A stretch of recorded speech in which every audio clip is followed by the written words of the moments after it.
Hi friends, welcome to smart knowledge hub daily current affairs and GK and tech. Video చూసే వాళ్ళందరూ మన channel subscribe చేయండి friends. వీడియోని like చేయండి, మీ friends and ఫ్యామిలీకి షేర్ చేయండి, మన ఛానల్ సపోర్ట్ చేయండి ఫ్రెండ్స్. ఈరోజు తేదీ 22 నవంబర్ 2024. ఈరోజు ప్రధానంగా ఉన్న కరెంట్ అఫైర్స్ అండ్ జీకే చూద్దాం ఫ్రెండ్స్. అంతర్జాతీయ సౌరకూటంలో 104వ పూర్తి సభ్య దేశంగా చేరిన దేశం అర్మేనియా. ఇండియన్ రైల్వే తన మొదటి హైడ్రోజన్ శక్తితో నడిచే రైలు ట్రయల్స్ను 2024 డిసెంబర్ నెలలో ప్రారంభించనుంది. హర్యానాలోని 90 కిలోమీటర్ల జింద్ సోనిపట్ మార్గంలో ఈ ట్రయల్స్ జరుగుతాయి. గ్రీన్ ఎనర్జీ సొల్యూషన్లను అవలంబించడం మరియు 2030 సంవత్సరం నాటికి నికర సున్నా కర్బన ఉద్గారాలను సాధించడం లక్ష్యంలో భాగంగా ఈ ప్రాజెక్టును ప్రారంభిస్తున్నారు. కాకినాడలోని నాగార్జున ఫెర్టిలైజర్ కర్మాగారంలో గ్రీన్ అమోనియా ప్లాంట్ను ఏర్పాటు చేస్తున్నట్లు హైదరాబాద్కు చెందిన ఏఎం గ్రీన్ కంపెనీ తెలిపింది. సంవత్సరానికి 10 లక్షల టన్నుల సామర్థ్యంతో కూడిన గ్రీన్ అమోనియాను ఉత్పత్తి చేయనున్నారు. కాకినాడలోని నాగార్జున ఫెర్టిలైజర్ కర్మాగారాన్ని 2023లో ఏఎం గ్రీన్ కంపెనీ 1700 కోట్లు కొనుగోలు చేసింది.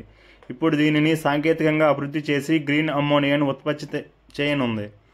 భోగాపురం ఇంటర్నేషనల్ ఎయిర్పోర్టుకు అల్లూరి సీతారామరాజు పేరును పెడుతున్నట్లు ఆంధ్రప్రదేశ్ ప్రభుత్వం నిర్ణయించింది. ఈ విమానాశ్రయం దగ్గరలో అల్లూరి స్మారక మ్యూజియం ఏర్పాటు చేయనున్నారు. ఇటీవల 15వ కాగ్గా నియమితులైన కుండ్రు సంజయ్ మూర్తి గారు 21 నవంబర్ 2024న ప్రమాణ స్వీకారం చేశారు. 2024 ప్రపంచ పర్యాటక దినోత్సవం theme tourism and peace. United Nations World Tourism Organization UNWTO 1980లో ప్రపంచ పర్యాటక దినోత్సవాన్ని ప్రారంభించింది. కేంద్ర ప్రభుత్వం ప్రారంభించిన మేక్ ఇన్ ఇండియా పథకం 2024 సంవత్సరంలో 10వ వార్షికోత్సవం జరుపుకుంది. International institute for management development IMD ఇటీవల విడుదల చేసిన వరల్డ్ టాలెంట్ ర్యాంకింగ్ 2024లో భారత్ 40.47 స్కోరుతో 58వ స్థానంలో నిలిచింది. 67 దేశాలతో రూపొందించిన ఈ ర్యాంకింగ్స్లో మొదటి 2 స్థానాల్లో స్విట్జర్లాండ్, సింగపూర్ నిలిచాయి.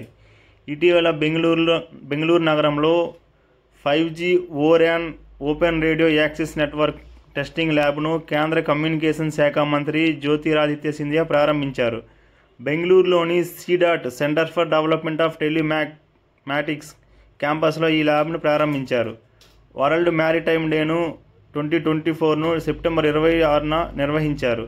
కోల్కతాలో గల ఈడెన్ గార్డెన్స్ క్రికెట్ స్టేడియంలో ప్రముఖ మహిళా క్రికెటర్ జులన్ గోస్వామి గౌరవార్థం స్టేడియం బి బ్లాక్ స్టాండ్కు ఈమె పేరు పెట్టనున్నారు.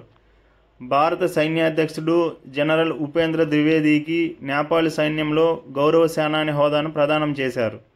నేపాల్ అధ్యక్షుడు రామచంద్ర పౌడేల్ అక్కడ రాష్ట్రపతి భవనం శీతల్ నివాస్లో 21 నవంబర్ 2024న ద్వివేదిని గౌరవ హోదాతో సత్కరించారు. 1950 నుంచి ఈ రెండు దేశాల సైన్యాలు ఇలాంటి గౌరవ హోదాను ఇచ్చిపుచ్చుకుంటున్నాయి. నేపాల్ ప్రధాన సైన్యాధికారి జనరల్ అశోక్ సిగ్డెల్ ఆహ్వానంపై జనరల్ ద్వివేది 5 సభ్యుల బృందంతో నేపాల్లో 5 రోజుల అధికార పర్యటన జరుపుతున్నారు. భారత్ తొలిసారిగా చేపట్టనున్న మానవ సహిత అంతరిక్ష యాత్ర గగన్యాన్కు ఆస్ట్రేలియా సహకారం అందించనుంది. గగనయాన్కు సంబంధించిన క్రూ మరియు క్రూ మాడ్యూల్ రికవరీ మిషన్లలో ఆస్ట్రేలియా అంతరిక్ష సంస్థ ASA సాయం చేసేందుకు ముందుకొచ్చింది. అదానీ గ్రూప్తో కుదుర్చుకున్న విమానాశ్రయ విస్తరణ, విద్యుత్ ఒప్పందాలను రద్దు చేసుకున్నట్లు కెన్యా అధ్యక్షుడు విలియం రూటో ప్రకటించారు. భారత పెట్రోలియం కార్పొరేషన్ లిమిటెడ్ BPCL 65,000 కోట్లతో నెల్లూరు జిల్లా రామాయపట్నంలో పెట్రోకెమికల్ హబ్ను ఏర్పాటు చేయనుంది. ప్రముఖ వాణిజ్య వార్తా సంస్థ నివేదిక ప్రకారం భారతదేశంలో కుటుంబాల మొత్తం ఆస్తుల్లో 50.7%తో రియల్ ఎస్టేట్ మొదటి స్థానంలోనూ 15.5%తో బంగారం 2వ స్థానంలో ఉందని వెల్లడించింది. 14%తో ఫిక్స్డ్ డిపాజిట్లు 3వ స్థానంలో ఉన్నాయని వెల్లడించింది. ఇండియాలో మొత్తం కుటుంబాల ఆస్తులు $11.1 ట్రిలియన్ అనగా 10 కోట్ల ఆస్తులు ఉన్నాయని వెల్లడించింది. దేశంలో 2024 జనవరి 1 నాటికి అన్ని రాష్ట్రాల్లో కేంద్రపాలిత ప్రాంతాల్లో ఉండాల్సిన IPS అధికారులు 5,055 మంది కాగా ప్రస్తుతం ఉన్నది 4,469 మంది, అంటే 88.40%.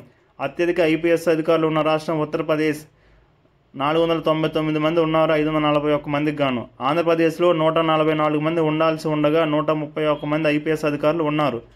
ప్రస్తుతం కేంద్ర ఆర్థిక వ్యవహారాల కార్యదర్శి అజయ్ సేథ్ వ్యవసాయ రంగంలో విడుదలయ్యే ఉద్గారాలపై పన్ను విధించాలని, మీథేన్ వాయువు మీద కూడా పర్యావరణ కాలుష్యం తగ్గించడానికి పన్ను విధించాలని తొలిసారిగా ఈ పన్నులు అమలు చేస్తున్న దేశం డెన్మార్క్. ఇటీవల గయానా దేశ అత్యున్నత పురస్కారమైన ది ఆర్డర్ ఆఫ్ ఎక్సలెన్స్ను ప్రధాని మోడీ అందుకున్నారు. భారత సైన్యం ఇటీవల నిర్వహించిన సంయుక్త విమోచన్ 2024 అనేది humanitarian assistance and disaster relief HADR and వ్యాయామం బినార్ స్పేస్ ప్రోగ్రాం నిర్వహిస్తున్న దేశం ఆస్ట్రేలియా. భూ నీరు పోర్టల్ను ఎన్ఐసి నేషనల్ ఇన్ఫర్మేటిక్స్ సెంటర్ సహకారంతో CGWA central ground water authority అభివృద్ధి చేసింది. ఈ పోర్టల్ను కేంద్ర జలశక్తి మంత్రి సిఆర్ పాటిల్ ప్రారంభించారు. 2025 జనవరి 13 నుంచి 19 వరకు ప్రపంచ ఖోఖో కప్ను నిర్వహించనున్న దేశం భారతదేశం. ఇండియా కారికామ్ సమ్మిట్ 2024 యొక్క 2వ ఎడిషన్ గయానా దేశంలో జరిగింది. Thank you friends. వీడియోని లైక్ చేయండి, షేర్ చేయండి, ఛానల్ సబ్స్క్రైబ్ చేయండి.